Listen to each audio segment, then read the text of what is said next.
கும்மிடிப்பூண்டி குழந்தை பாலியல் வன்கொடுமை செய்யப்பட்டு கொலை செய்யப்பட்ட வழக்கில் ஒரு அதிர்ச்சி தகவல் வெளியாகியிருக்கிறது. அந்த கொலையை அரங்கேற்றிய நபர் பிஸ்கெட் வாங்கி கொடுத்து குழந்தைய பிஸ்கெட் வாங்கி தரேன் அப்படின்னு சொல்லி அழைச்சிட்டு போய் இந்த பாலியல் வன்கொடுமையை அரங்கேற்றி கொலை செய்ததாக அந்த திடுக்கிடும் தகவல்கள் வெளியாகி கொண்டிருக்கிறது. இது தொடர்பாக எமது செய்தியாளர் சாலமன் இணைகிறார்.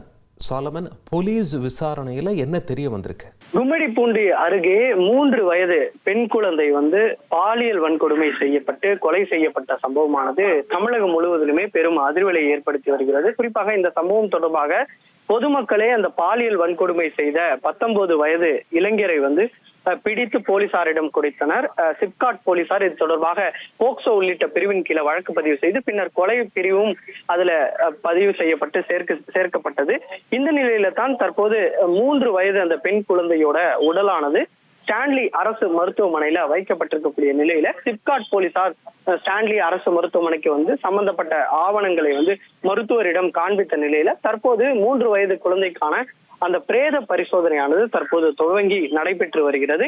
இதற்கிடையே அந்த கைது செய்யப்பட்ட 19 வயதான பிபின் மஞ்சி என்பவரிடம் போலீசார் மேற்கொண்ட விசாரணையில பல்வேறு அதிர்ச்சிகரமான தகவல்களானது தெரிய வந்தது. குறிப்பாக இந்த பிபின் மஞ்சி என்பவர் அதே அந்த சிப்காட் தொழிற்பேட்டையில பல்வேறு மாநிலங்கள்ல, அதுவும் வட மாநிலங்கள்ல இருந்து பலர் அங்கு தங்கி அங்க இருக்கக்கூடிய இந்த சிப்காட் தொழிற்சாலை உள்ளிட்ட இடங்கள்ல கூலி வேலை செய்து வருகின்றனர். அதே போன்ற வேலையைத்தான் இந்த பிபின் மஞ்சி என்பவரும் செய்து வருகிறார். அந்த சிறுமியோட வீடும் இவரது வீடும் பக்கத்துல தான் இது போன்று ஷெட் அமைத்து இது போன்ற பணியில ஈடுபட்டு வரக்கூடிய பணியில தான் தெரிய வந்திருக்கிறது. அந்த தினந்தோறும் அந்த குழந்தையோடு விளையாடக்கூடியவராக இந்த பிபின் மஞ்சு இருந்திருக்கிறார். அதே போன்று தான் தனது அந்த தாய் சிறுமியோட தாய் ஒரு பணியில ஈடுபட்டு வீட்டு வேலையை செய்து கொண்டிருந்த போது அவரது தந்தையிடம் அந்த குழந்தையை விட்டிருக்கிறார். அப்போது இந்த பிபின் மஞ்சி அந்த குழந்தையிடம் விளையாடி கொண்டிருந்து பின்னர் பிஸ்கெட் வாங்கி தருவதாக கூறி அழைத்து சென்று அந்த சிறுமியை பாலியல் வன்கொடுமை செய்து அதன் பின்னர் முட்புதர்ல அவர் விட்டுட்டு வந்திருப்பதும் தெரிய வந்திருக்கிறது. பின்னர் தான் உபாதை கழிக்க சென்ற போது தான் சில பெண்கள் அந்த குழந்தை இருப்பதை கண்டு உடனடியாக படுகாயங்களுடன் இருந்த நிலையில அந்த சிறுமியை மீட்டு இது தொடர்பாக ஸ்டான்லி மருத்துவமனைக்கு அவர் அழைத்து சென்றிருக்கிறார். அப்போது தான் பாலியல் வன்கொடுமை செய்யப்பட்டு இந்த குழந்தை இருப்பதும் தெரிய வந்திருக்கிறது. பின்னர் இன்று அதிகாலை இந்த குழந்தை இறந்திருப்பதும் தெரிய வந்திருக்கிறது.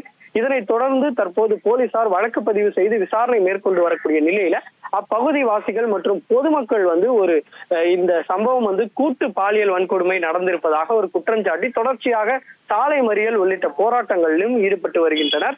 ஆனால் போலீசார் தரப்புல ஒரே ஒரு நபர் மட்டுமே இந்த சம்பவத்துல ஈடுபட்டதாகவும் போலீசார் தரப்புல தகவல் தெரிவிக்கப்பட்டிருக்கிறது. இதற்கிடையே பொன்னேரியோட சார் ஆட்சியரான அப்துல் ராஷிக் என்பவரும் அந்த போராட்டத்துல ஈடுபட்டவர்களிடம் சேர்ந்து பல்வேறு தகவல்களையும் அவர்களிடம் தெரிவித்தார். குறிப்பாக குடும்பத்திற்கு அரசின் சார்பில் உரிய இழப்பீடு பெற்றுத்தரவும் அதே போன்று கைதானவருக்கு தக்க தண்டனை வாங்கி தரவும் நடவடிக்கை மேற்கொள்ளப்படும் எனவும் சம்பவம் நடந்த வடமாநில தொழிலாளர்கள் அதிகம் வசித்து வரக்கூடிய இடங்கள்ல 1 வாரத்திற்குள்ள கண்காணிப்பு கேமராக்கள் பொருத்த நடவடிக்கை எடுக்கப்படும் எனவும் போலீசார் பாதுகாப்பு அங்கு அதிகரிக்கப்பட்டு கண்காணிப்பு பணியில ஈடுபடுவார்கள் எனவும் ஆட்சியர் சார்பில் ஒரு உறுதியானதும் அளிக்கப்பட்டிருக்கிறது. அதே போன்று இந்த உறுதி அளிப்பு பின்புறத்தான் இந்த போராட்டத்தில் ஈடுபட்டவர் கலைந்து சென்றனர். தற்போது இந்த சம்பவம் தொடர்பாக பிரேத பரிசோதனையானது இந்த 3 வயது குழந்தைக்கு ஸ்டான்லி அரசு மருத்துவமனையில நடைபெற்று வருகிறது.